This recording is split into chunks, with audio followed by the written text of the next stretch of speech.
Shrutismritipurananam Alayam Karunalayam Namami Bhagavatpadam Shankaran Lokashankaram Shankaram Shankaracharyam Keshavam Badarayanam Sutrabhashakritau Vande Bhagavantau Punah Punaha Sadashivasamarambham Shankaracharya Madhyamam Asmadacharya Padyantam Vande Guru Paramparam.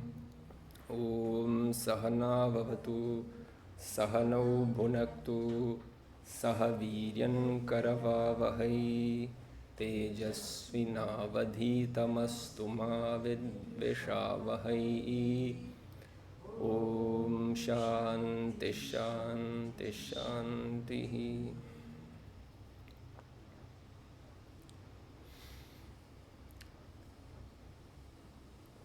Então, no final do ano passado, a gente viu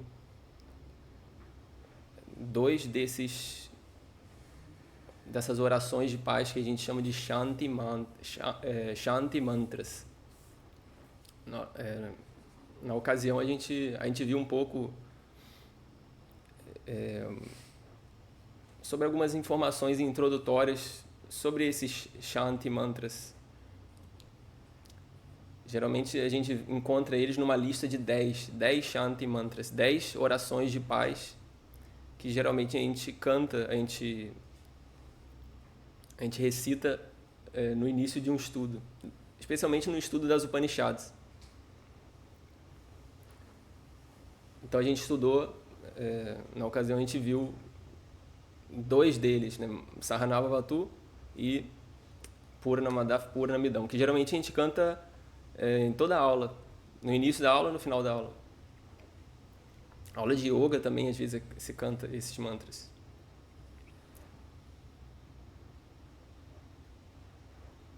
E o que tem em comum neles, né, apesar de todos eles são diferentes, um pouco diferentes entre si, mas ele tem sempre no final esse Shanti, Shanti, Shanti, Hi, que é algo bem conhecido nas aulas de yoga também. Então, eu pensei que seria interessante a gente ter uma aula específica para saber sobre o significado desses versos. Que é especialmente útil para quem faz essas orações como uma prática diária. A gente aprende a cantar e, como um extra, a gente aprende o significado. É claro que a gente pode cantar também sem saber o significado preciso, né? À medida que a gente canta, especialmente se é uma língua que a gente não conhece muito bem, a gente não vai ter o significado em mente, muito claro, né? A gente vai só cantar com uma devoção, sabendo que é uma oração, e não tem problema. A oração tem a sua eficácia pelo próprio canto dela, pelo próprio ato de fazer a oração, de cantar da maneira correta, você tem o benefício. Mas, se você sabe o significado daquilo que você está cantando, a oração se torna muito mais significativa, a gente pode falar, e mais eficaz também, porque a sua mente vai estar ali junto. Vai ser mais difícil você se distrair e acabar entrando numa coisa mecânica, né, de cantar a oração e a sua mente vai para uma outra coisa. Então, a gente fez isso no ano passado, a gente viu uma aula sobre isso e eu pensei que seria interessante agora nesse mês de junho, como não deu para começar o curso que ia começar, a gente tem essas 3 aulas aí em junho. E então eu achei que seria uma boa ideia continuar fazendo esses Shanti Mantras. Então ele serve para quem já canta eles, né, já conhece, mas também para quem quer conhecer. E hoje a ideia é a gente ver esse que foi enviado aí no chat e que vocês todos têm aqui, que é o Shanti Mantra do Samaveda. Então, geralmente cada um desses Shanti Mantras vai estar associado a... muitas vezes eles fazem parte de uma própria Upanishad ou outra, ou de alguma parte do Veda ou outra, ainda que não seja Upanishad. E eles vão estar associados a um Veda específico, né? Onde eles aparecem. Então, esse aqui que a gente vai estudar hoje aparece no Sama Veda e, portanto, ele aparece no início da Kena Upanishad e da Chandogya Upanishad, que são as Upanishads que pertencem ao Sama Veda. Então, Veda é dividido nesses 4, né? Rik, Yajur, Sama, Atharva. E dentro de cada um desses você encontra várias Upanishads. Então, algumas Upanishads, que é uma pequena parte do Veda, está dentro do Sama, Veda, outra Upanishad vai estar dentro do Atharva Veda, outras Upanishads vão estar dentro do Yajur Veda. Então geralmente a Upanishad vai ter uma oração inicial associada àquele Veda, ainda que não seja parte, como por exemplo esse aqui, Apyayantu Mamangani, ele não faz parte exatamente da Kena Upanishad. Mas ainda assim, quando a gente vai estudar Kena Upanishad, que é uma das Upanishads do Sama Veda, aí a gente canta esse é o mantra inicial. Esse é a oração de paz que a gente faz no início. Então essa oração aqui, todas essas, falei que são 10, né? São 10, uma lista de 10 Shanti mantras. 10 mantras de paz ou 10 orações de paz. Então a gente canta, geralmente, elas são cantadas no início de um estudo de Vedanta, pelo professor e pelo aluno juntos. Mas ela pode ser cantada também no estudo do Brahma Sutra, que é um texto de Vedanta importante também, que analisa as Upanishads, analisa vários Upanishads. Aí quando a gente vai estudar Brahma Sutra, geralmente antes da aula, no início da aula, né? No início de cada aula, a gente canta os 10 Shanti Mantras todos, né? Em vez de cantar um só, canta todos. Às vezes no início do ano também, na virada do ano, né? No começar de um novo ano, é cantado também essas orações. São orações muito bonitas, muito significativas, em que a gente pede esse Shanti, essa paz. Então é interessante a gente analisar primeiro um pouco qual é a relação entre o estudo de Vedanta, esse estudo de Vedanta e a paz, Shanti. Considerando que essas orações de paz são cantadas pelo professor e aluno no início de um estudo. Inclusive, algumas delas, como a gente viu, Sahanava Vatu, Sahanau Bhunaktu, Sahavidyan, ela menciona diretamente uma atmosfera de ensino, de professor e aluno, né? Que ela proteja nós dois, que nós dois não briguemos com os outros. É uma oração feita no dual, Vivachanam. Então, é uma oração feita realmente no início de um estudo relacionado ao estudo de Vedanta. E uma oração de paz. Então, qual é a relação qual é a relação desse pedido de paz e o estudo de Vedanta? É uma relação interessante, porque, por um lado, a paz, Shanti, Shashwati Shanti, a paz permanente, que é o que a gente busca, todo mundo busca. Essa paz permanente, ela é o resultado do estudo de Vedanta, por um lado. É o que a Upanishad fala. A gente pode ver o mantra depois que fala sobre isso. Então, por um lado, a Upanishad fala que essa paz é o fruto do estudo de Vedanta. É o objetivo, é o resultado do estudo de Vedanta. Mas, por outro lado, o estudo de Vedanta só é possível se existe uma certa paz, uma paz relativa. Então, essa é a conexão, né, entre essa paz e esse estudo de Vedanta. Por um lado, é o resultado do estudo de Vedanta. Por outro lado, é a condição pela qual a condição do qual esse estudo depende. Então, Mas aí, nesse sentido, né, a gente tem que entender também uma diferença importante que é entre a gente pode dizer entre a paz permanente e a paz relativa. É o termo que a Upanishad usa quando ela fala dessa paz como sendo o resultado do estudo de Vedanta. Ela fala como essa paz permanente. Lá na Kathopanishad tem um verso lá no final da Kathopanishad que diz isso.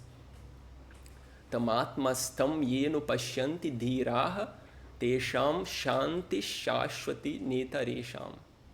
Então ela diz que essa paz permanente, que é moksha, que é o que o Shastra fala, que as escrituras falam como o objetivo último a ser alcançado na vida humana. Então ele fala que essa Shanti, Shashvati, Shanti, essa paz permanente, ele usa essa expressão Shanti, Shashvati, é um adjetivo para Shanti. Então essa paz permanente, ele diz que ela só existe para a pessoa que conhece Brahman, que conhece Vedanta. Netaresham, não para as outras pessoas. Então é uma afirmação muito forte, né? Qualquer pessoa que... Então ele associa esse conhecimento à paz. E associa de uma forma definitiva. Ele diz que a única maneira de alcançar a paz permanente, uma paz que não é transitória, uma paz permanente, uma paz que independe das situações e até mesmo da sua própria mente. Essa paz, ela existe para aqueles que veem, anupashyanti. E a gente sabe que o Upanishad usa esse verbo ver, pashyati, pashyanti. Ela usa no sentido de conhecimento. Um conhecimento claro é chamado uma visão. Então, quando a gente fala em Vedanta, a gente fala sobre a visão de Vedanta, não tem nada de místico, não tem nada de místico nessa expressão, né? A visão de Vedanta, Vedanta Drishti, ou Vedanta Darshanam, a visão de Vedanta quer dizer um conhecimento muito claro que nasce dessas escrituras, desses textos chamados Vedanta, ou Upanishad. Então o Upanishad diz que essa visão, essa Drishti, esse conhecimento claro sobre quem eu sou, é o que traz a paz. E o próprio mantra que fala sobre isso, ele menciona que... Mas o que é essa visão? O que é esse conhecimento? Ele menciona a visão de Vedanta. A visão de que só existe uma única realidade, Advaitam, que aparece na forma de todo o universo. E essa realidade Tamatmastam yeno pashyanti dhiraha. Eu vejo no meu próprio coração, eu vejo como sendo eu mesmo. Eu descubro que eu sou essa realidade que aparece na forma de todo o universo. Então, a Upanishad diz que quando a pessoa tem descobre essa visão através desse estudo, ela consegue essa paz. Então, isso é algo significativo. Essa conexão entre o conhecimento e a paz. Ou seja, o que traz realmente a paz é esse conhecimento de aikyam, da identidade, da ausência de separação entre eu e o próprio universo. Então a gente pode dizer que, de acordo com Vedanta,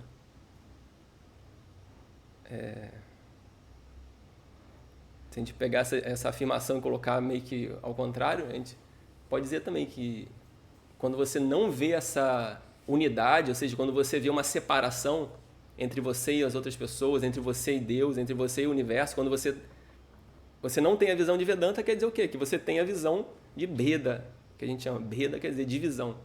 Eu sou eu, então tem vários divas, eu sou um diva, e tem o universo, e tem Ishvara. Então é a visão de diferença, que é a visão que todo mundo tem, mesmo sem estudar, sem nada. É a visão espontânea, né? Que todo mundo vai ter. Que é uma visão de diferença, que Vedanta desafia. Vedanta desafia essa visão de diferença e nos mostra que existe uma outra possibilidade, que na verdade é a visão correta. Mas então, o que eu queria dizer com isso é que esse mantra da Kathopanishad, que eu estou me referindo, que fala sobre essa paz como resultado da visão, ela diz Netaresham. Essa paz existe para as pessoas que têm o conhecimento e não para as pessoas diferentes desses sábios. Ou seja, os não sábios, as pessoas que não têm o conhecimento de Vedanta, que é o quê? Uma visão de separação. Então a paz não existe quando existe a visão de separação. Pode haver uma paz relativa, mas a paz duradoura, a paz permanente, Shashwati Shanti, não existe quando existe uma visão de separação. Então, o que faz a diferença mesmo é um conhecimento sobre mim mesmo. E essa paz interna, essa paz que a pessoa descobre, ela acaba se manifestando também na forma de como ela vê o universo, de como ela lida com o mundo. Então a gente pode dizer também que a ausência de paz, ela é a ausência de paz que se manifesta no próprio mundo, na forma da violência, na forma de várias coisas, é uma manifestação de uma visão das pessoas, individual. Ainda que seja um problema total, global, mas ela nasce de uma visão de diferença que está em cada pessoa. Então não tem como realmente a gente pensar numa paz mundial sem falar sobre esse assunto de autoconhecimento. Porque não é uma questão somente de política. Claro que tem muita coisa que pode ser feita e deve ser feita, mas em última instância é uma questão de visão, uma questão de mudança da visão que eu tenho sobre mim mesmo, sobre o universo, sobre Deus. Então é isso que o Upanishad fala, que essa paz nasce do conhecimento de Vedanta. Mas ao mesmo tempo vários outros mantras vão dizer que para que esse conhecimento aconteça, para que esse estudo funcione, dê certo, para que o estudo de Vedanta dê certo, é preciso haver uma paz relativa. Uma paz relativa quer dizer uma paz na sua mente. E uma paz ao redor também. Se estiver num lugar que está caindo bombas, você não vai conseguir estudar Vedanta. Você não vai conseguir estudar Vedanta. Você não vai ter que se preocupar com outras coisas. Você só consegue estudar Vedanta quando as suas necessidades básicas estão atendidas, você está seguro, você está confortável. Não só Vedanta, né? Qualquer coisa em termos de conhecimento. Mas especialmente Vedanta, que requer tanto justamente isso, uma paz relativa. Para você descobrir que você é a paz absoluta, que essa paz duradoura é isso, né? Na verdade, essa visão, a paz duradoura é na forma de um entendimento sobre o fato de que eu sou esse Shanta Atma. Eu sou o Atma que é a paz. Essa é a aquisição da paz permanente, da paz absoluta. Né? Não é meramente um estado mental adquirido por uma técnica ou por uma capacitação que a pessoa ganha. Né? É a descoberta de um fato sobre eu mesmo. Qual fato? Eu sou Shanta Swarupa Atma. Aquele Atma que não pode ser perturbado por nada, por natureza. Não por um mérito, por ter alcançado algum status especial. Por natureza, o Atma não pode ser afetado por nada. Uma vez que a pessoa descobre isso, é falado que ela alcançou a paz.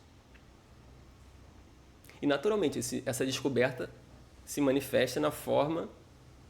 quer dizer, se expressa na própria mente da pessoa também. Numa paz relativa. Mas o que eu queria dizer é que a paz mental é sempre relativa. Relativa quer dizer, ela tem gradação, ela vai, ela volta, ela aparece, ela pode desaparecer momentaneamente. Por quê? Porque a mente é sempre assim. Qualquer vritti é temporário. Qualquer modificação do antarkarana, qualquer pensamento, qualquer emoção é temporária. Elas estão sempre mudando. Então a paz enquanto vritti, antarkarana vritti, estou muito em paz na meditação. Não tem como você manter para sempre. E até porque a própria vida, às vezes, demanda que você esteja atento, que você esteja, né, cuidando de alguma coisa, preocupado com alguma coisa, normal. Então, essa é a paz relativa por isso. E a paz permanente, então, não é uma paz mental, é uma paz na forma da descoberta do Atma como sendo esse Shanta Swarupa. Mas as duas coisas estão conectadas. Essa paz permanente, que é a paz relacionada à própria natureza de quem eu sou, e a paz relativa, que é a paz que existe na minha mente e até mesmo posso falar a paz que existe ao redor, nas outras pessoas e no mundo em geral. Então essa paz permanente e a paz relativa estão associadas.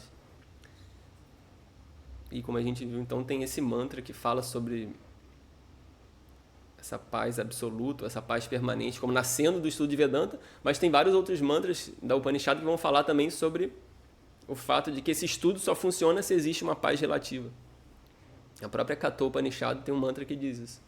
Na virato duscharitat, na shanta manaso vapi, na shanto na samahitaha, na shanta manaso vapi, prajnanenena mapnuyat. Então, o Upanishad diz que a pessoa que não tem a mente relativamente calma, shantaha, que vem dessa palavra shanti, mesma raiz, não alcança esse conhecimento, mesmo que a pessoa sente ali para estudar, aquilo não vai ser assimilado. Então, você precisa de uma paz relativa para alcançar a paz absoluta. Então, essas orações aqui são orações para a paz relativa, a paz com relação ao meu próprio complexo corpo-mente, esse corpo, essa mente, os indriyas, que eles possam estar bem, em paz, que possa haver paz com relação aos outros seres ao meu redor e paz com relação ao universo como um todo. Então é uma oração pela paz relativa, mas com qual o objetivo dessa paz? Não simplesmente pela paz em si mesma, eu quero uma paz relativa. É uma oração pela paz relativa para que eu possa estudar e possa, com essa paz relativa e com esse estudo, descobrir essa paz permanente, Shashvati Shanti, que é o que todo mundo busca. E a palavra paz, nesse sentido, né, da paz permanente, da paz absoluta, é outra palavra para moksha. Não é outra palavra, não é diferente da palavra que a gente sempre usa, moksha, que é liberdade. Então tem várias maneiras que é Upanishad, que é Vedanta, né, de maneira geral, Upanishads, Bhagavad Gita, várias maneiras que eles falam sobre esse objetivo último. O objetivo desse estudo, o objetivo da vida humana. Às vezes é falado como felicidade, às vezes é falado como liberdade, às vezes é falado como imortalidade, às vezes é falado como ausência de medo. Então depende do que a pessoa está sofrendo mais, assim, dentro do samsara. Aí uma palavra vai chamar mais a atenção da pessoa. Se a pessoa se ela tem muito medo, ela sofre muito com medo, aí o Shastra, quando fala isso, através desse conhecimento, a pessoa que descobre isso, ela se torna livre do medo. Aí aquilo desperta o interesse da pessoa. Outras pessoas não. Outras pessoas o problema vai ser a raiva. A pessoa não tem medo de nada, eu tenho a raiva das pessoas. Esse é o meu problema. Aí o Shastra vai falar, o sábio se torna livre da raiva. Aí aquilo chama atenção. Imagina, você está totalmente livre de qualquer inimizade com qualquer ser humano, livre de qualquer raiva. Então, cada palavra vai várias palavras diferentes, mas todas elas estão apontando para a mesma coisa. Samsara nivrittihi, a eliminação desse problema fundamental, que é o samsara, uma vida de constante transformação e sofrimento, que é caracterizada pelo medo e é caracterizada pela ausência de paz. Então, essa palavra paz é significativa, é uma das palavras usadas para moksha, para esse objetivo último. Ela vem dessa raiz sham. Sham quer dizer, aqui eu falei isso na outra aula também, né, do ano passado, mas tudo bem, é sempre bom relembrar, né, o que é shanti, de onde vem a derivação desse shanti. É a raiz sham mais o sufixo ktin pratyaya, que é um sufixo que forma uma palavra feminina, né, shanti. Shakti também. Raiz shak, mais o ti, shakti. Então, shanti é essa paz. E a raiz quer dizer o quê? Quer dizer, é uma raiz intransitiva. A karma kadato, quer dizer, ela significa... Ela não tem um objeto, né? ela é aquietar, apaziguar, extinguir, mas no sentido não de extinguir uma coisa, mas mais no sentido de um fogo que se extingue, por exemplo, né? Um fogo que se apaga, que se é usado também nesse sentido, né? Um fogo ser apagado, né? É chamado também Shanti. Um problema ali que tá queimando ali, e aquele problema se desfaz. Então a paz é isso, é a ausência de qualquer problema,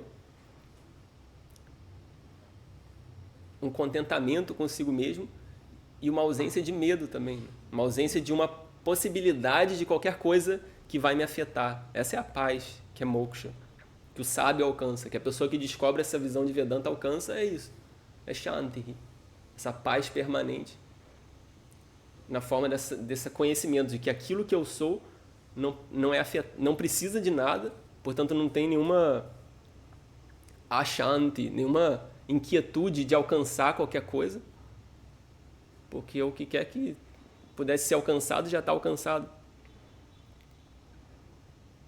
Ahampurna, eu sou completo, não tem nada a ser alcançado. Então paz nesse sentido, de não ter que correr atrás de coisas, e a paz também de não ter que fugir de nada. Então Shanti é uma palavra para moksha.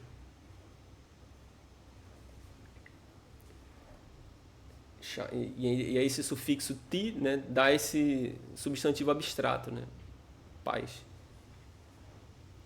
Shanti, a paz pode ser traduzido também como uma extinção, um aquietamento. Assim como a palavra moksha, né, é uma palavra negativa, né, uma palavra que sozinha ela não tem muito sentido. Paz do quê, né? Paz com relação ao quê? Bom, então essa é a palavra Shanti, um pouco dessa conexão, sambandha entre Shanti e esse estudo de Vedanta.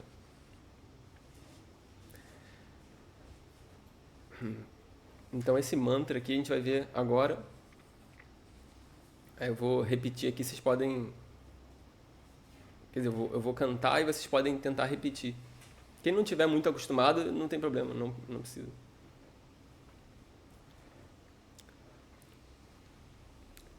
É a página 1, então, que a gente vai ver. Apyayantu.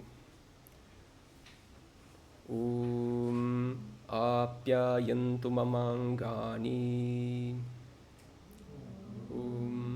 Apyayantu mamangani. Vak pranaschakshushrotramatho. Pranaschakshushrotramatho. Balamindriyani cha sarvani. Sarvam brahmopanishadam. Maham brahma nirakudyam. Mama brahma nirakarot. Anirakaranamastu anirakaranam me astu.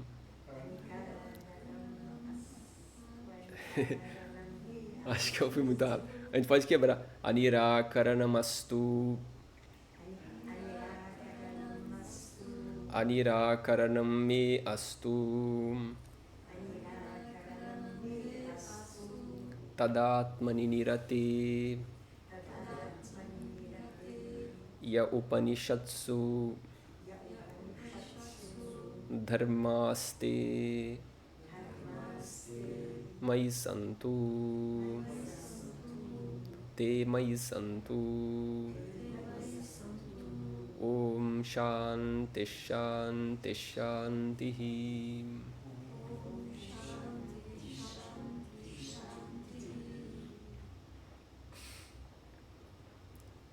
Então eu vou cantar ele inteiro, vocês podem cantar junto comigo também. Pra gente ver como é que ele fica direto, né? Como ele é cantado direto, sem essas quebras. Apyayantu mamangani.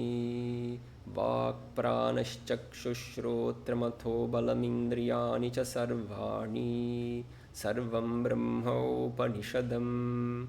Maham brahma nirakudyam.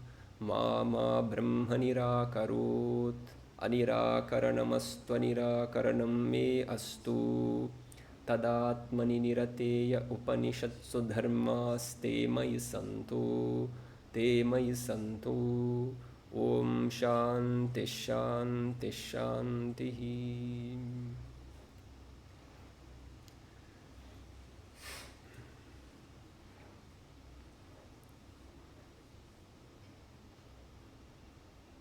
Então, essa oração ela pode ser dividida em 4 partes, né? 4 tópicos que aparecem nela na sequência, né? A primeira parte é uma oração para que exista uma paz com relação a uma qualificação, a gente pode falar, uma paz com relação a esse corpo físico e indriyani, os indriyas. Os indriyas são os nossos órgãos de percepção e órgãos de ação. Ou seja, capacidade de visão, capacidade de audição, capacidade de olfato, paladar, tudo isso. Que são importantes, especialmente Shravanam, né, para você escutar Vedanta, para você ler os textos e tudo. Enfim, esses vários sentidos fazem parte do que a gente chama de complexo corpo-mente. Fazem parte do corpo sutil, né? Não é o corpo físico. Então ele menciona, a primeira parte ele menciona o corpo físico e esse aspecto do corpo sutil, que é o prana, ele fala do prana e também desses indriyas. Aí depois ele fala sobre a visão de Vedanta. Ele vai... É interessante que no meio da oração tem uma parte que não é uma oração, é um relembrar da visão de Vedanta. Sarvam Brahma Upanishadam. Tudo que existe é Brahman. Upanishadam Brahman. Aí depois ele fala sobre... continua a oração, né? Uma espécie de uma oração pela uma atitude correta. Que existe uma atitude correta da minha parte. Com relação ao Shastra, com relação a Brahman. Que é muito interessante. E aí, por fim, ele pede que exista todas essas qualidades da mente, que ele tinha falado dos indriyas, né, do prana e tudo, mas aqui ele fala, aí no final ele fala que essas qualificações da mente que são faladas nas Upanishads, que elas estejam sempre em mim. Tema e santo, que elas estejam sempre em mim. Então essas são as 3 partes, né? Primeiro, uma oração para uma paz, uma qualificação com relação aos indriyas e ao corpo físico e ao prana. Depois, a visão de Vedanta é declarada. Depois, essa atitude correta. E, por fim, a qualificação da mente.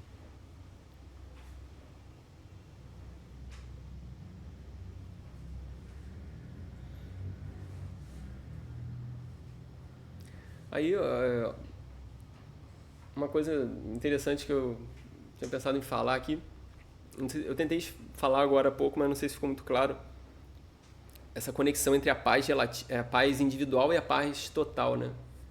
Porque às vezes pode parecer algo muito individual nessas orações. Poxa, por que a oração só para mim, né? Que possa haver, ele vai mencionar mamangani, que as partes do meu corpo, etc. Então, a primeira coisa é lembrar que algumas dessas orações são a pessoa se referindo a ela mesma, né? Que o meu corpo esteja bem, que a minha mente esteja bem. Mas muitas delas são coletivas, né? Como aquela que a gente canta nas pujas no início da aula também, às vezes. Swasti prajabhya paripalayantam sarve bhavantu sukhinaha, que todos os seres estejam felizes. Então, muitas dessas orações são no coletivo, que é algo muito bom também, muito importante, né? Colocar no sankalpa da sua oração não necessariamente uma coisa só para você, colocar uma coisa coletiva. Que todos os seres estejam em paz e estejam bem. Mas também é importante notar essa questão de que essa paz mundial, ela depende em última instância de uma paz individual. Se você não tem uma paz individual, você nunca vai conseguir promover uma paz real, uma paz verdadeira no mundo, através de o que quer que seja. Então, ainda que você esteja interessado em uma paz mundial, talvez o melhor serviço que você possa fazer para a paz mundial é você descobrir uma paz em você mesmo. Né? Isso é bem claro quando você lê, você vê o que o Shastra fala sobre uma pessoa que é livre, uma pessoa que descobre esse conhecimento e se torna livre. Fica bem claro que a melhor coisa que você pode fazer para a humanidade, o melhor presente que você pode fazer para a humanidade é você se tornar livre, você se tornar um jnani. Melhor coisa. Né? Fora isso, você pode até ajudar, você pode fazer seva, contribuir, fazer doações e tudo, mas o melhor serviço mesmo que você pode fazer para a totalidade é você mesmo resolver o seu próprio problema. E aí sim você pode genuinamente contribuir, se tornar uma pessoa que espontaneamente vai contribuir, porque você não está precisando tirar nada, né? Você está totalmente disponível. Então aqui é uma oração, ele faz para ele mesmo. A pessoa que está fazendo, está falando para si mesmo.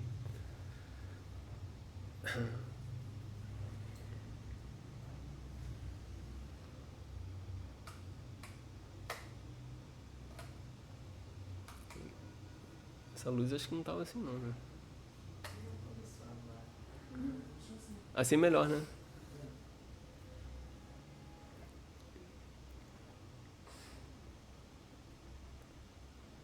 Então, vamos ver um pouco das palavras então, que ele fala aqui. Então ele começa dizendo apyayantu é o verbo. Mama angani. Mama quer dizer meu. Angani quer dizer as várias partes do corpo. Angani, os vários angas, as várias partes do meu corpo. Apyayantu. Apyayantu quer dizer que eles se fortaleçam. No caso, elas, né? Angani. Que essas várias partes do meu corpo se fortaleçam. Apyayantu é um verbo formado desse...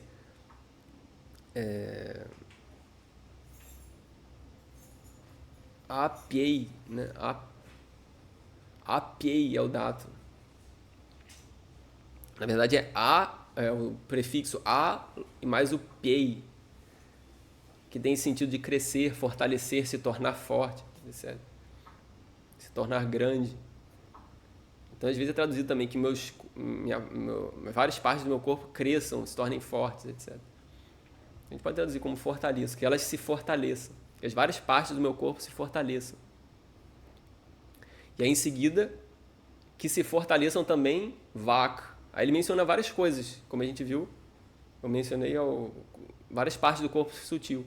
Vak, a minha capacidade de falar, é o órgão da fala, um dos órgãos de ação que a gente tem, dentre os 5.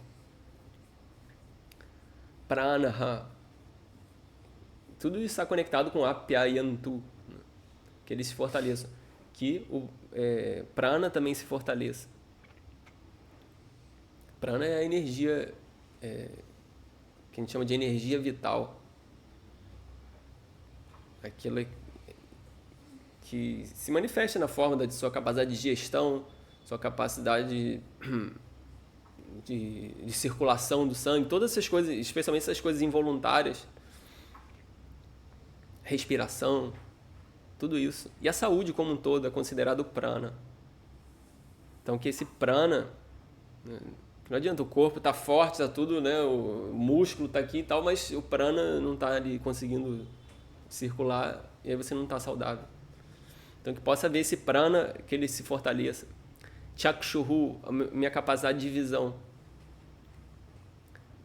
Shrotram, minha capacidade de audição. Ato quer dizer e. Ato não é mais uma das coisas. Ato quer dizer e também. Balam, força. Ato é tipo um tcha. É um indeclinável. Ato. Balam. E também a minha força se fortaleça. Fica meio estranho, mas seria isso, né? Que a minha força cresça e se fortaleça. E a força pode ser força física mesmo, mas pode ser também considerado como uma força aqui, uma força interna. Força de resistir às tendências naturais, por exemplo.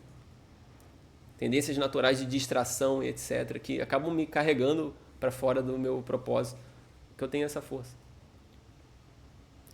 Indriyani cha sarvani. E todos os indriyas. Indriyani cha sarvani. Porque não foram mencionados todos, então para deixar claro que é todos, né, que todos eles sejam fortes. Aí em seguida ele fala Sarvam Brahma Upanishadam.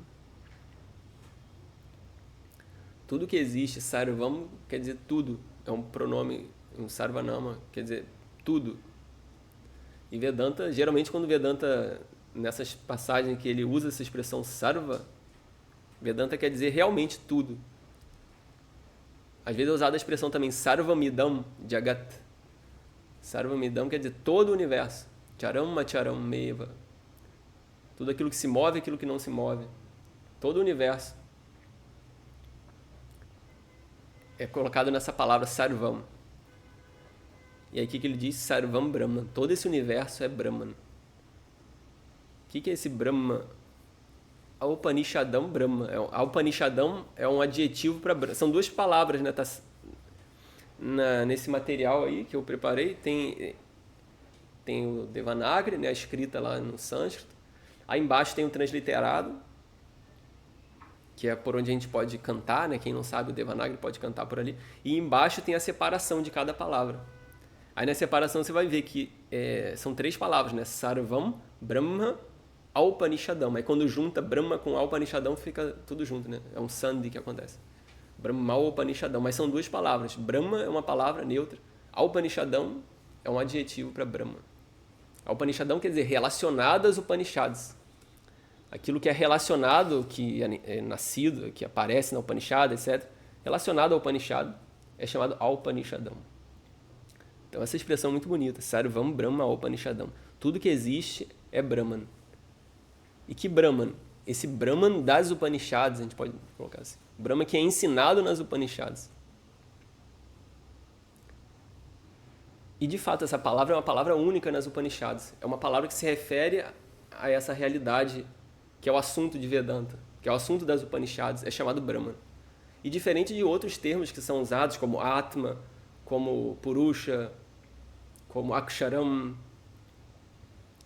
diferente dessas todas, Brahman, o único uso que ela tem como palavra é dentro dos Vedas. Que eu quero dizer assim, as outras palavras elas podem ser usadas em outros contextos, como Atma. Atma que quer dizer si. É um pronome reflexivo. Então essa pessoa pode usar no dia a dia. Então, pegue isso aí para si, pegue para si. Você pode usar. Si é o Atma. Então você vê isso num texto mundano, você vê a palavra Atma ali, declinada. A palavra Aksharam também, o imperecível. Como é que fala? Alimentos não perecíveis. Então em sânscrito vai ser Aksharam Annam, a comida imperecível. Aksharam. Purusha também. Purusha quer dizer, é uma palavra usada para aquele que tudo permeia. Tem várias derivações, né? Mas Purusha também quer dizer homem. Então quando você vai lá na Índia, você vê na porta do banheiro escrito Purusha. A primeira coisa que me chamou a atenção quando eu fui na Índia. Não acreditei. Purusha, escrito ali no banheiro. Purusha é uma palavra importante em Vedanta, Purusha. Mas Purusha quer dizer também homem. Às vezes é usado no sentido maior, Purushartha, né? O ser humano.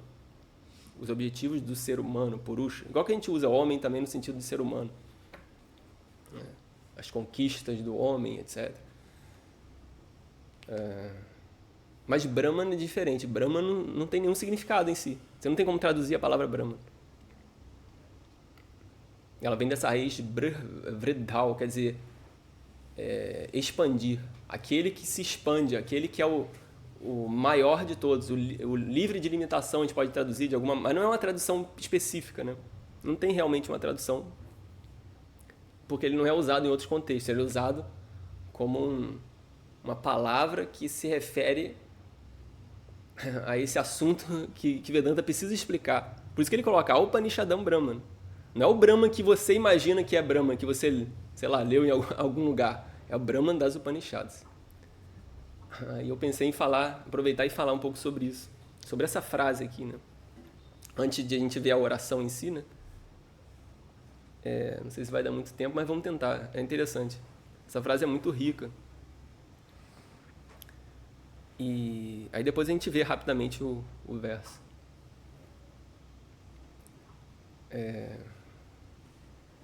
Mas é uma frase muito interessante. Sarvam Brahma Upanishadam. Então, tudo que existe é esse Brahman das Upanishads. Então, quando você faz a oração, também é uma coisa importante das orações. Quando dentro da oração tem uma própria afirmação ali do que é qual que é a visão desses Vedas. A visão dos Vedas pode ser colocada dessa maneira. Falta só... ela não está totalmente completa ali, porque falta o eu, né? A Mandukya Upanishad vai falar parecido. Sarvam Hietat Brahma. Tudo que existe é Brahman. Ayamatma Brahman. E esse Brahman é esse eu, é a consciência que eu sou. Mas aqui, esse Sarvam Brahman, enfim, também é uma frase, é um aspecto importante do ensinamento de Vedanta.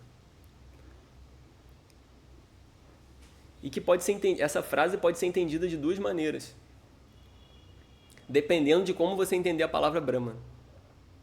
Então tem um texto chamado Vedanta Sara, que analisa uma frase semelhante a essa que aparece na Chandogya Upanishad. Sarvam Kalvidam Brahma. Que é parecido. A ideia fundamentalmente é a mesma. Sarvam Idam Brahma. Tudo isso é Brahma. Todo o universo é Brahma.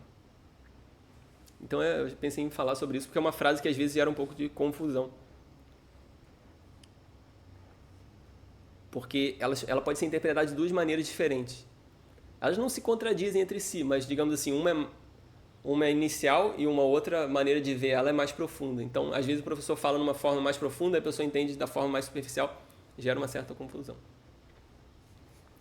Então, tem duas maneiras de interpretar essa frase. E as duas maneiras dependem da maneira que você interpreta a palavra Brahman. Sarvam não tem nada de mais, é o universo todo. O conhecido e o desconhecido. Aquilo que você conhece e aquilo que você somado daquilo que você não conhece. É o universo inteiro, incluindo todos os planetas, tudo, qualquer coisa que existe. Qualquer espírito que exista também está incluído. O sutil. Tudo. Mas a palavra Brahman, como que a gente pode entender? E aí, nesse assunto, é muito importante saber uma coisa. Com relação a isso, Brahman, não interessa o que eu acho que é Brahman, o que a outra pessoa acha que é Brahman. Por isso que é falado que há Upanishadam Brahman. O que interessa é o que a Upanishad fala sobre Brahman. E o que a Upanishad fala sobre Brahman? É isso que a gente estuda. Por isso que a gente estuda Vedanta, né? Para saber isso. E o que a Upanishad fala sobre Vedanta? Aí ela fala de duas maneiras. Ela fala duas coisas. Fala sobre Vedanta, não. O que a Upanishad fala sobre Brahman? Desculpa. Ela fala duas coisas. Mas vamos explorar, pelo menos, a primeira forma, né? Ela dá duas definições sobre esse Brahman. Uma é o que a gente chama de Vachyartha, é o significado primário da palavra Brahman. O outro é o significado Lakshyartha, o significado implicado da palavra Brahman. E qual que é o significado primário da palavra Brahman? Primário quer dizer o mais comum, que geralmente quando você fala as pessoas entendem. É o que a gente geralmente chama de Vachyartha, significado primário. O significado implicado é o significado que não está imediatamente dado ali, mas que você, com uma certa reflexão ali, você consegue entender.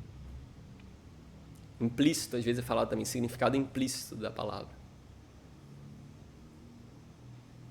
Então, tem essas duas maneiras de entender essa palavra Brahma.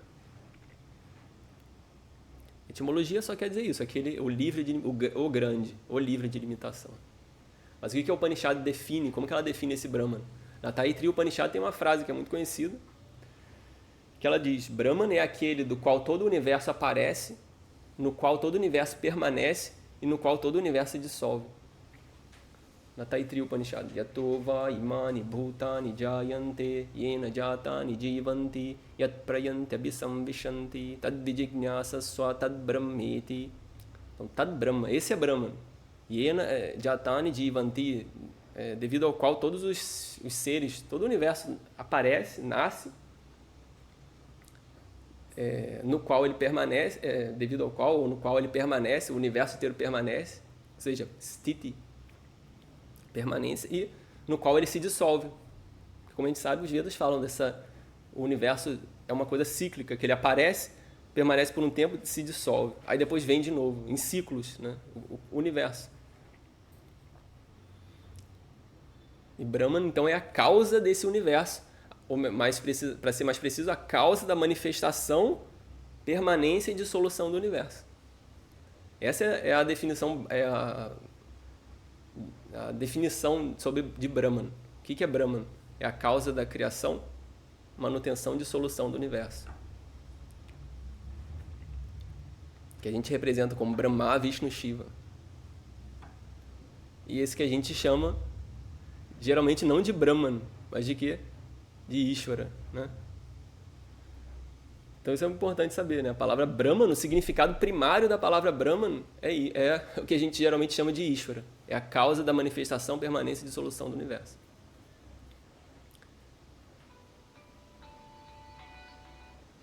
E a causa da manifestação do universo...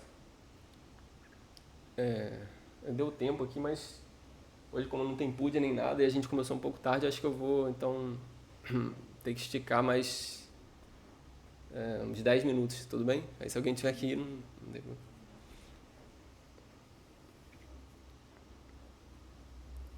Então, essa definição é uma definição que vale a pena ter em mente. Que é o que a gente quer dizer quando a gente fala Ishvara, que é o que a gente quer dizer em Vedanta quando a gente fala sobre Deus, né? A palavra Deus, por isso que a gente geralmente não usa a palavra Deus, porque o que é Deus? Para cada um vai ter uma definição. Mas em Vedanta, quando a gente escuta a palavra Vedanta, quando um Vedantin, né, uma pessoa que estuda Vedanta, escuta a palavra Deus, o que ela ouve é isso, Jagat Karanam, a causa do universo. É isso que está se referindo ali, a palavra Deus. E que causa, mais específica, a causa da manifestação de permanência e dissolução. E isso é muito importante, porque essa especificidade, né, dessa definição, porque se a gente fala só a causa do universo, o que vem na nossa mente geralmente? A causa inteligente. Que é como geralmente a gente pensa em Deus, né? A gente pensa em Deus como a causa inteligente do universo. O exemplo que eu costumo dar sempre para entender isso, nessa causa inteligente e o que é chamado também de causa material. É o exemplo que a gente pode imaginar, assim. Imagine você andando numa floresta. A gente entendeu o que a gente fala como a causa inteligente. Imagine que você está andando na floresta e o chão todo coberto de folhas, né, que cai das árvores que sombreiam lá o caminho todo. Então tem aquelas árvores cobrindo todo o lugar e o chão coberto de folha. Aí você encontra um relógio ali naquelas folhas. Um relógio, um Rolex. Imagina um relógio de ouro, de aço inox e de cristal, né? Perfeito estado, funcionando na hora certa. Cabe perfeitamente no seu pulso. E você consegue tirar ele, ajustar, né? E tem o relógio com os ponteiros. Os ponteiros estão harmonizados com o sol, né? Os ponteiros do relógio estão seguindo ali o sol, estão representando esse movimento do sol. Quer dizer, o movimento do sol na nossa cabeça, né? O movimento da Terra, que para nós é como se fosse o movimento do sol. E aí a pergunta é a seguinte: qual é a chance de você pensar que esse relógio se formou do nada ali, naquela floresta? Vamos supor que você seja uma floresta lá no meio da Amazônia, num lugar que não tem ninguém. Que ninguém poderia ter passado ali. Ainda assim, qual é a chance de você pensar, não, esse relógio se formou sozinho, não tem um criador. Ele se formou por si mesmo. São materiais, né? Ouro, tudo isso é mineral que tem no solo, né? Ouro, quartzo, não sei o quê. Eles se juntaram ali, formaram o relógio. Né? Qual é a chance de a gente pensar que eles não têm um criador? Zero, quase zero. Né?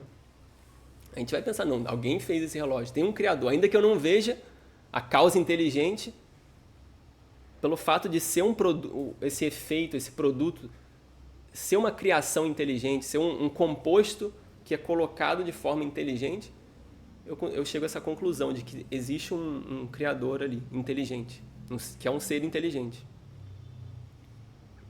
E aí, da mesma maneira, se a gente estende isso, a gente pode estender isso para o mundo. Né? A gente pode pegar uma folha seca desse caminho onde você encontrou o relógio, e se você for analisar essa folha, talvez você descubra que essa folha é mais complexa do que o próprio relógio. Uma folha, né? Uma folha qualquer, mesmo uma folha seca, mas especialmente uma folha viva, é mais complexa do que um relógio. E por quê? Porque até hoje nenhum cientista consegue criar uma folha viva, né? Consegue criar um relógio, relógio a gente pode criar, mas uma folha é algo complexo, tá? É algo muito complexo. E o que dizer do universo inteiro, nos planetas e das leis da física e tudo. Então, quando a gente olha o universo inteiro, a gente vê como um produto inteligente. Então, é natural que a gente... É bem assim, natural que a gente consiga apreciar que existe, ainda que a gente não veja um criador inteligente, uma causa inteligente, a gente vê, não. Tem uma causa inteligente, ainda que eu não veja. Então, esse é o conceito que a maioria das religiões fala, né? É um Deus artesão, é um Deus arquiteto, um Deus artesão, a causa inteligente, porque do universo inteiro. Só que isso é só o início da frase, né? Yena jatani jivanti, aquele do qual o universo inteiro aparece, é a causa inteligente. Mas Vedanta fala o quê? Que esse Deus é aquele no qual todo o universo se dissolve também. Isso significa que ele é a causa material do universo. Você vê, o relógio, ele nasce dessa causa inteligente. Mas para onde que o relógio se dissolve quando ele se desfaz? Enfim, daqui a milhares de anos, quando ele se dissolver, ele não se dissolve no relojoeiro, no artesão. Ele se dissolve no material que ele foi feito. Então, isso no qual um material se dissolve, quando ele morre, quando ele se desfaz, esse local de dissolução é o que a gente chama de causa material. No caso do relógio, são os materiais, é o ouro, etc, etc. No caso de um pote de barro, a causa material é o barro. E a causa inteligente é a pessoa que fez o pote. Geralmente a gente vê essas coisas como diferentes, né? A causa inteligente é uma coisa, a causa material é outra. Isso quase sempre é assim, né? Quem fez essa mesa aqui é a causa inteligente dessa mesa, e a madeira em si mesma é a causa material. Então, geralmente a gente pensa que no mundo é assim também, né? O mundo é um produto inteligente, assim como essa mesa, assim como o relógio. Então, ele tem uma causa inteligente, que é esse Deus. Mas a causa material é uma outra coisa separada, que a gente chama de matéria, geralmente. Inclusive, alguns filósofos vão falar, né, disso. Vão interpretar o Veda separadamente, vão dizer que Veda também fala isso, né? Tem a causa inteligente e tem uma substância material que seria a causa material. Mas Vedanta diz que não, que esses dois são uma só. Ou melhor, Ishvara é a causa inteligente e a causa material. Aí a gente vai dizer, mas como que é possível a causa inteligente e a causa material? Aí Vedanta, a Upanishad, dá um exemplo para que...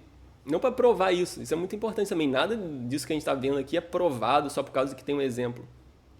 O exemplo do relógio, então o universo é inteligente, então tem que ter um Deus. Tudo isso são exemplos que nos fazem pensar, não, realmente faz sentido.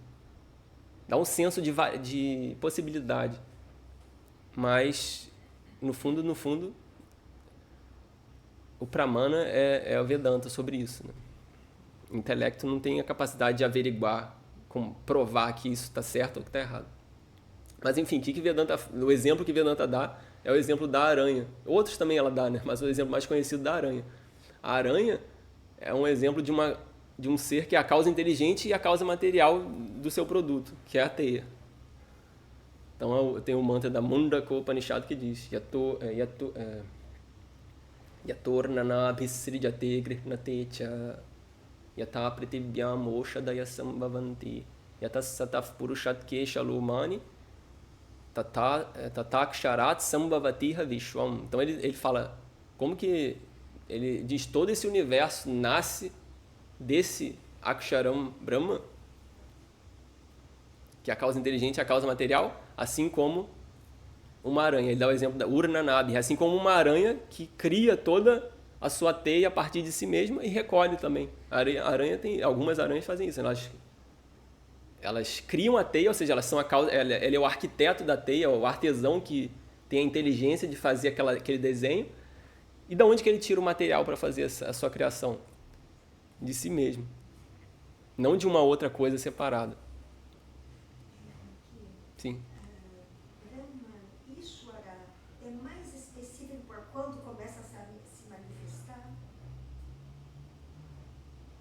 Brahman é quando está só no absoluto? Não. Brahman, como eu falei, tem o sentido primário da palavra Brahman e o sentido secundário, né, da palavra Brahman. O sentido primário da palavra Brahman, Vacharta, é Ishvara, que é o quê? Que é esse, a causa, a gente pode definir como a causa da manifestação, permanência e dissolução do universo. Então é exatamente igual. O Upanishad aqui, especialmente nessa frase, por exemplo, pode ser interpretada assim. Brahman é no sentido de Ishvara. Geralmente a gente faz uma separação, que eu ia tentar explicar, não sei se vai dar tempo. Mas também tudo bem, a gente pode terminar na próxima aula, né? Eu estava pensando em terminar esse mantra aqui hoje, mas tudo bem. Eu acabei falando demais no início da aula. Mas o ponto que eu queria chegar mesmo era nisso. Explicar essa questão justamente de Brahma e Ishvara, essa confusão que às vezes tem, né, sobre isso. Mas aí, para explicar o significado primário, então, é isso. É o que a gente... É o Ishvara. É o que a gente chama de Ishvara, geralmente. A Upanishad vai chamar de Brahman, muitas vezes. Por quê? Porque o significado da palavra Brahman, primário, é exatamente o que a gente geralmente se refere como Ishvara. É a causa inteligente e a causa material do universo. Isso faz uma diferença tremenda na nossa vida. Quando a gente... assimila isso, né, e se convence desse fato. E o exemplo ajuda muito nesse sentido, porque ele dá um senso de possibilidade. Você vê, é possível uma coisa ser ao mesmo tempo a causa inteligente e a causa material. E Vedanta está o tempo todo indicando isso de várias maneiras, que Ishvara é a causa inteligente e a causa material. Ou seja, Ishvara, de onde que veio esse universo inteiro? Ishvara não está em algum lugar sentado e aí ele pegou um material e arranjou e fez o universo. Esse universo inteiro, Sarvam Brahman. Todo esse universo é como se fosse, digamos assim, o corpo desse Brahman. Não separado de Brahman. Só existe Brahman. Não existe Brahman e a matéria, e a Prakriti, e qualquer coisa que seja. Essa é o que se quer dizer com isso, né? Sarvam. Quer dizer, a gente tem outra possibilidade de interpretar essa frase, né? Mas talvez fique para a próxima aula. Mas o significado primário da palavra Brahman, como esse causa inteligente, causa material do universo, a ideia é essa, a ideia de que não existe uma outra coisa do qual esse Brahman tira o material para fazer o universo. Então, esse próprio universo é uma manifestação desse Brahman, jamais separado de Brahman. E, de fato, é isso que a gente vê expresso na própria cultura védica. É esse ensinamento que a gente vê expresso na maneira que a gente tem de fazer as pujas, por exemplo. Em que você pode pegar uma pedra de qualquer lugar e botar ali no altar e falar, agora eu vou fazer a puja para Ishvara. Ah, não, mas essa pedra você achou ali, não tem importância. Por quê? Sarvam Kalvidam Brahman. Mas aí vão dizer também, então não preciso fazer puja, porque tudo é Ishvara, para que eu vou fazer puja aqui? Aí também tem esse lado negativo, que as pessoas vão tentar pegar isso para justificar a sua negligência de certas coisas. Mas assim, é muito bonito de ver isso expresso na cultura, no entendimento das pessoas. E é isso que torna possível esse que a gente chama de Karma Yoga.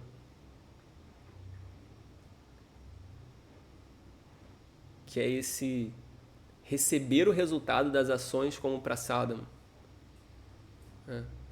Conseguir lidar com as situações da nossa vida, com isso que a gente chama de prasada buddhi, que é essa atitude de ver aquilo como algo recebido de Ishvara, ou, pode dizer, não separado de Ishvara. Então eu consigo, quando eu entendo esse Ishvara como a causa inteligente, a causa material do universo, e tomando esse sentido primário, eu entendo essa frase dessa maneira, né? Sarvam Brahman quer dizer, tudo que existe é Brahman. Todo esse universo, que inclui meu corpo físico, meu corpo sutil, tudo isso é Brahman. Quando eu consigo entender isso, eu consigo acomodar as situações. Eu consigo realmente dizer aquilo que a gente geralmente fala na meditação, que é eu estou em ordem, todos os seres estão em ordem. Em ordem quer dizer, estão no seu devido lugar, exatamente como deveria ser. Aham bhavami sthani. Eu, no sentido desse corpo físico, com a minha mente, com as minhas limitações, eu, com as minhas limitações, com meus problemas, chamados problemas, eu estou em ordem. E todos os seres também estão em ordem. Essa frase só faz realmente sentido, eu consigo realmente apreciar isso quando eu entendo isso. Que só existe Brahman. Porque Brahman é perfeito. E não tem nada além de Brahman que possa causar uma desordem. Então até aquilo que a gente pensa que é uma desordem, na verdade, é uma ordem. Mas isso só faz sentido quando eu entendo esse conceito de Brahman como causa inteligente e causa material. Se Brahman é só causa inteligente, eu tenho uma dicotomia entre Brahman e a matéria, ou qualquer que seja o nome que eu dê. Então Brahma é como se fosse um arquiteto, nessa visão limitada de Deus, né, que Deus estaria em algum lugar e o mundo seria uma outra coisa. O que acontece? É como se Deus fosse um artesão que tivesse um material ruim e aí ele fez o melhor que ele podia, mas o material é ruim e aí deu problema. E aí eu não vou conseguir aceitar nunca as situações porque elas poderiam ter sido melhores, né? Por quê? Por que eu? Por que isso? Por que aconteceu? Vou estar sempre com isso na cabeça, né? Por que isso aconteceu comigo? Por que eu? Porque poderia ter sido melhor, poderia, né? Fica essa visão de separação. E eu, como indivíduo, me vejo separado também. Me vejo limitado, separado de Deus. Mas nessa visão aqui, não tem como eu me ver separado de Deus. Porque a minha mente, o que é que eu veja como eu, ainda que eu não tenha entendido Vedanta e eu veja eu somente com esse corpo-mente, eu consigo me ver de uma forma totalmente diferente. Eu consigo me ver como estando em ordem, porque esse complexo corpo-mente é feito dos elementos e não tem nada separado de Ishvara. Então essa é a maneira, entendendo Ishvara entendendo Brahman dessa maneira, no sentido primário como Ishvara, é o significado primário dessa frase também. E aí, essa é a forma de entender essa frase, Sarvam Brahma Aupanishadam. Tudo que existe é Brahman. Que já é um baita de um ensinamento, de uma visão. Mas não é a visão final, digamos assim. Tem uma outra coisa ainda mais profunda que essa frase pode querer dizer. Mas aí a gente vê na próxima aula.